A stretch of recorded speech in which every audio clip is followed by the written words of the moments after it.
सोचिए कि वो सीता जो राजकुमारी थी, उनको बाद में अपनी पवित्रता को साबित करने के लिए अग्नि परीक्षा देनी पड़ी। पहले जंगल में रही, फिर आश्रम में रही और उसके बाद धरती से आई थी और धरती में वापस समाहित हो गई। राजा जनक का जो राज्य था उसका नाम था मिथिला। हम आज जो बड़े आराम से बार बार बोलते हैं राम लक्ष्मण सीता, राम लक्ष्मण सीता। सोचिए कि जितना कठिन राम का जीवन रहा है उससे भी ज्यादा कठिन सीता का जीवन रहा है। जिस शिव जी के धनुष को बड़े बड़े क्षत्रिय उठा नहीं पा रहे थे, उसको एक 6 साल की बच्ची उठा ली थी, तो कितनी शक्तिशाली रही होगी। सीता ने निर्णय किया कि राजपाट और महल का सुख चैन आराम छोड़ के राम के साथ और लक्ष्मण के साथ 14 साल भटकने चली गए वनवास में। जनक की पुत्री होने के बावजूद उनकी पुत्री नहीं थी, क्योंकि वो निकली थी जमीन से। जानकी भी नाम था सीता का। क्यों था जानकी नाम? सीता ने वहां पे भी अशोक वाटिका में पेड़ के नीचे रहना चुना, महल में जाके नहीं।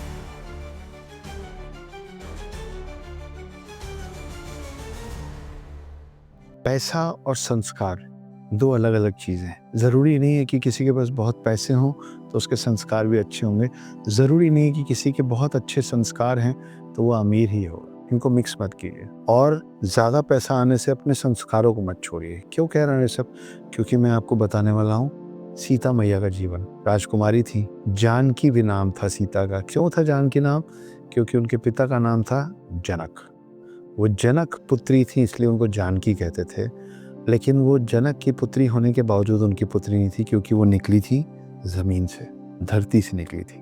धरती में एक क्रैक था, उस क्रैक से सीता निकली थी। जो सीता शब्द है उसका अंग्रेजी शब्द है फ्यूरो भी बोलते हैं। ये तो मैंने आपको बता दिया कि सीता के पिता का नाम राजा जनक था, पर राजा जनक का जो राज्य था उसका नाम था मिथिला। इसीलिए सीता जी का एक और नाम पड़ा और वो है मैथिली। सोचिए कि जैसे राम का जीवन था राजा दशरथ के राजकुमार के तौर पे, प्रिंस के तौर पे, वैसी एक राजकुमारी थी सीता, राजा जनक की पुत्री बनके। पर उसके बाद हम आज जो बड़े आराम से बार बार बोलते हैं राम लक्ष्मण सीता, राम लक्ष्मण सीता। सोचिए कि जितना कठिन राम का जीवन रहा है उससे भी ज्यादा कठिन सीता का जीवन रहा है। मर्यादा में रही उसके बावजूद। इसी वजह से आज राम के साथ साथ सीता की भी पूजा होती है। मर्यादा में रहना और पूजनीय बनना आसान काम नहीं है, ना भगवानों के लिए और ना इंसानों के लिए। वो राजकुमारी जब शादी करके, स्वयंवर करके, और शक्तिशाली कितनी थी?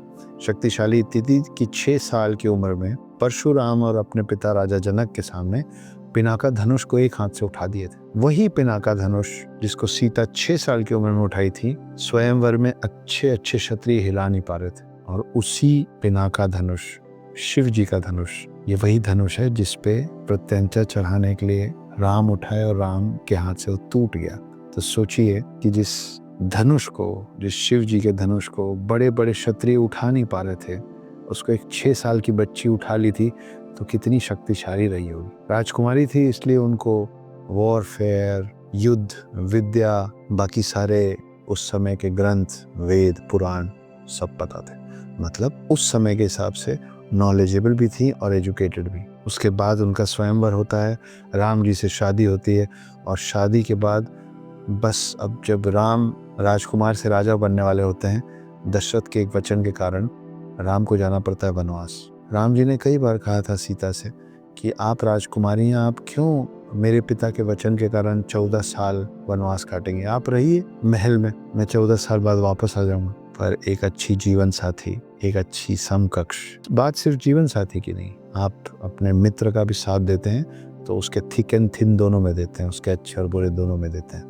सीता ने निर्णय किया कि राजपाट और महल का सुख चैन आराम छोड़ के अनगिनत दास और दासियों से सब कुछ करवा सकने वाली सीता राम के साथ और लक्ष्मण के साथ 14 साल भटकने चली गई वनवास में। खुद घर बनाई, रोज खाना बनाई, नंगे पैर चली, कांटे चुभे, भूखी भी सोई ही होगी। इन सब के बीच में फिर रावण वाला कांड हो गया, जो कि आपको पता ही है। तो रावण के कांड में डिटेल में नहीं जाऊंगा, मैं मान के चल रहा हूँ कि आप लोगों को वो पता होगा। रावण सीता को उठा के ले गया, अशोक वाटिका में रखा, लेकिन सीता ने रावण को कभी हाथ लगाने नहीं दिया खुद को। जैसे राम थे, जबकि राजा दशरथ की 4 पत्नियां थी, उसके बावजूद राम की सिर्फ एक पत्नी थी। राम सिर्फ एक से प्रेम करते थे और वैसी सीता भी सिर्फ एक से प्रेम करती थी। She was a one man woman. तो उन्होंने रावण को हाथ नहीं लगाने दिया। रावण को उसका श्राप याद दिलाया गया कि अगर किसी भी पराई स्त्री को, महिला को उसकी इच्छा के विरुद्ध हाथ लगाओगे तो तुम्हारे सर के कई टुकड़े हो जाएंगे। अशोक वाटिका में रावण ने हर तरीके से प्रलोभन देने की कोशिश की, ये समझाने की कोशिश की कि राम से ज़्यादा मैं आपको प्यार करूंगा, मैं आपका ख्याल रखूंगा, उससे ज़्यादा सोना दूंगा, उससे बड़ा महल दूंगा, उससे ज़्यादा मान दूंगा। सीता ने वहाँ पे भी अशोक वाटिका में पेड़ के नीचे रहना चुना, महल में जाके नहीं। फाइनली राम यहाँ आए, सीता जी को वापस लेके गए, खुद राजा बने और उसके बाद एक धोबी जो कि प्रजा का हिस्सा था उसने उंगली उठा दी सीता पे, जिसकी वजह से राम को सीता जी को फिर दूर करना पड़ा। तो सोचिए कि राम का जीवन उस 14 साल के वनवास के बाद फिर भी महलों में था, लेकिन सीता फिर जाके एक आश्रम में रहने लग गई जहाँ उन्होंने 2 पुत्र जन्मे, लव और कुश। तो सोचिए कि वो सीता जो राजकुमारी थी, उनको बाद में अपनी पवित्रता को साबित करने के लिए अग्नि परीक्षा देनी पड़ी। पहले जंगल में रही, फिर आश्रम में रही और उसके बाद धरती से आई थी और धरती में वापस समाहित हो गई। तब जाके आपने उनको देवी का दर्जा दिया, तब जाके उनको देवी का रूप माना गया और तब जाके राम दरबार में उनको स्थान मिला। अब आप उनकी पूजा करते हैं। तो किसी के लिए पूजनीय बनना आसान नहीं है। सीता राजकुमारी और रानी का जीवन आसान नहीं। अगर आप मेल हैं तो राम बनने के लिए बहुत कठिनाइयाँ उठानी पड़ेगी, मर्यादा में रहना पड़ेगा। अगर आप सीता हैं तो उससे भी ज़्यादा कठिनाइयाँ उठानी पड़ेगी, तब आप पूजनीय बनेंगे, पवित्र कहलाएंगे।